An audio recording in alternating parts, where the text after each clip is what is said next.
میرے منہ وال تسی ویکھدے ہو گل وچ ہو رہے اے میں گلاں اس واسطے کردا اپنے پتراں نو دین پڑھاؤ ایتھے ایک لفظ ہوتے میں ہزاراں گلاں کر سکنا صرف لفظ کالا دے ہوتے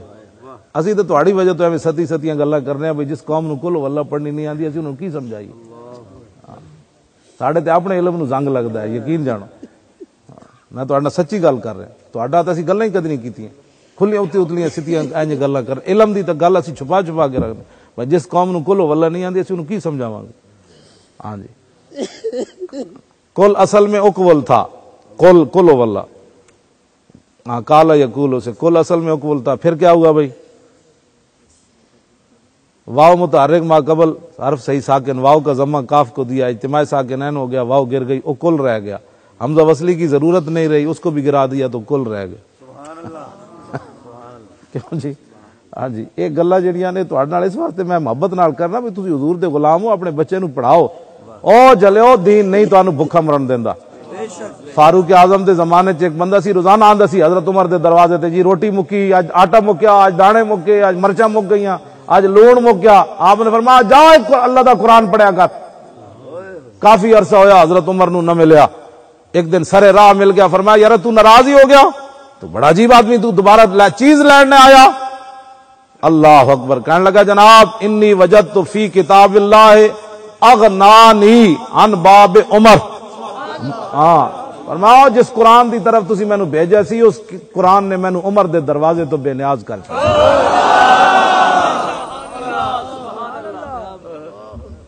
ایک قرآن تو ایسا ہے جڑا عمر دے دروازے تو بھی بے نیاز کر دیندا حالانکہ حضرت عمر تے کسی نو چیز بیت المال وچ خدمت سارے 36 پیوند خود لگے پاندے سن تے آپ دے دور وچ بکری دا بچہ بھی پیاسا نہ مریا لیکن اس کے باوجود انہوں نے کہا جناب جدوں تک قرآن پڑھیا مکتی کوئی شے نہیں تے عمر دے دروازے تے کی آنا سی نہ مرچا مکیاں نہ روٹی مکی نہ پانی مکیا نہ کدی دودھ مکیا نہ لسی مکی ہن تے ہوروں نوں بھی کھواندے بادشاہ اس واسطے یہ تہاڈا میں گلاں اس واسطے کرنا تے صرف روٹی پانی دے چکر ہے چاہے میٹرک ہوئے چاہے جناب ایف اے ہوئے چاہے بی اے ہوئے جتنے پیسے تعلیم دے زیادہ لائے گا اتنا انہیں بعد پیسہ کرپٹ زیادہ ہوئے گا پھر کوٹھی وڈی وہ بنائے گا کیونکہ تنخواہ جو وڈی سی لٹے بھی زیادہ پھر وہ کوٹھی دے وچ ہوئے گا کہ ڈاکٹر منع کر دین گے فلانی شے نہیں کھانی روٹی تے پابندی لگ گئی مٹھے تے پابندی لگ گئی اندر نیند بھی نہیں آتی پھر گولیاں کھاؤ جی ہوں گولیاں بھی نہیں نیند دیندیاں ہوں کی کریے جی ہوں بابے ٹیکے لاؤ جی ہنسنے والی باتیں نہیں یہ رونے والی باتیں مڑ کے وہ کوٹھی کیڑے کام آئی آئی سمجھ آئی جی ایک تھانے دار نے کوٹھی بنائی نا حضرت اکبر الہ آبادی بہت بڑے شاعر ہیں اکبر الہ آبادی سید بھی ہیں نا بہت مزاحیہ شاعر ہیں انہاں مزاح دے وچ امت مسلمہ نو بیدار کیتا علامہ اقبال دے پائے دے شاعر سید بھی ہیں نا سنی بھی ہیں انہاں دے دور وچ نا ایک تھانے دار کوٹھی بنائی تے انہاں نو بھی دعوت دیتی وہ جب سارے بیٹھے نا دسترخوان ہوتے تے کسی نے کیا جناب اس کوٹھی دے بارے کوئی شعر ہو جائے آپ نے فرمایا تانوں ہضم کوئی نہیں ہونا شعر بڑی مہربانی تہاڈی ٹکر کھاؤ ایویں ٹکر خراب کرنے والی گل ہے روٹی کھاؤ تے روٹی کھا کے تے نکلو انہیں نہیں جی بڑا مزہ دیکھو نا جی جناب یہ کوٹھی آپ نے فرمایا پھر سنو آپ نے ایک کو شعر کیا تے سارا کام پورا کر چھڈیا فرمایا یہ کوٹھی جو تم کو نظر آ رہی ہے یہ کوٹھی جو تم کو نظر آ رہی ہے اور اپنی اداؤں پہ اتر آ رہی ہے یہ پنکھے یہ قالین پتہ نہیں کدا خون میں شامل ہویا اے جناب جتنی سنگے مرمر لگ گیا پھر ادی رگڑائی ہوئی پھر ادے سیٹ گوئیاں پھر ادے صوفے آئے پھر پتہ نہیں کس مسکین دا خون میں شامل ہویا یہ کوٹھی جو تم کو نظر آ رہی ہے اور اپنی اداؤں پہ اتر آ رہی ہے اگر اس کے گملوں کی خوشبو کو سونگو تو خون غریباں کی بو آ رہی ہے مڑ کے آخر یہ کچھ ہی ہوتا ہے اس واسطے حضور دے دین نال محبت کرو حضور دے دین نال پیار کرو اپنے بچے پڑھاؤ دین پڑھاؤ سمجھ آئی نا بات تو میں حدیث انجے پڑھنا جے میں قرآن پڑھیا جاندہ عن علی ابن ابی طالب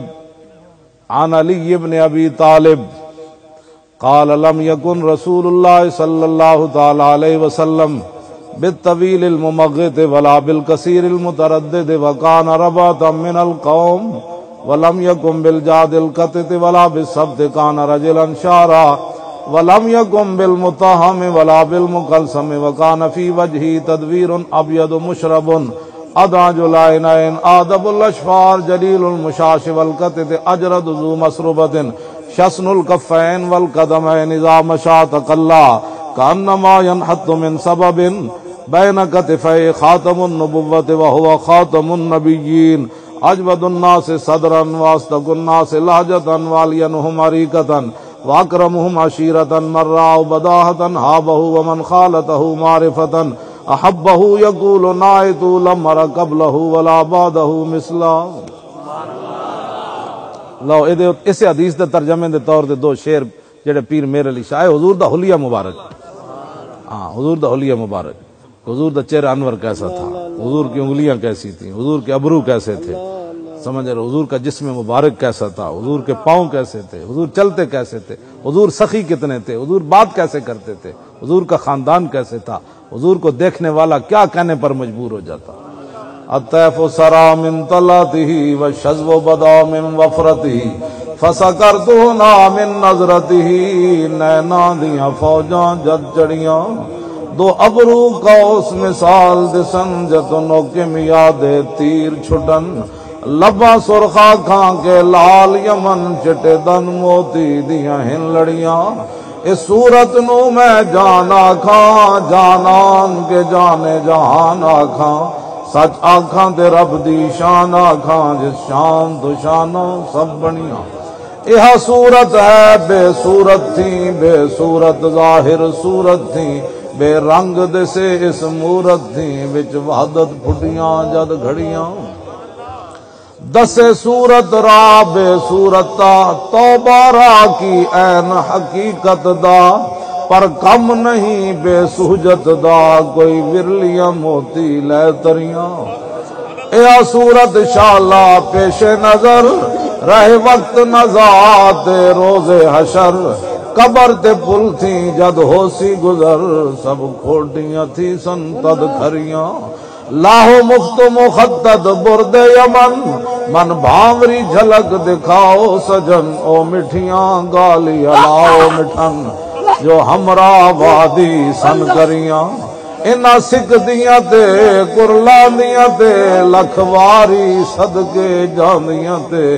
انہاں بردیاں مفت وکاندیاں تے شلاوت بھی آون او گھڑیاں سبحان اللہ ما اجمل کا ما احسن کا ما اکمل کا کتھے میرے علی کتھے تیری ثنا گستاخ کیاں کتھے جا لڑی رہے گا یوں ہی ان کا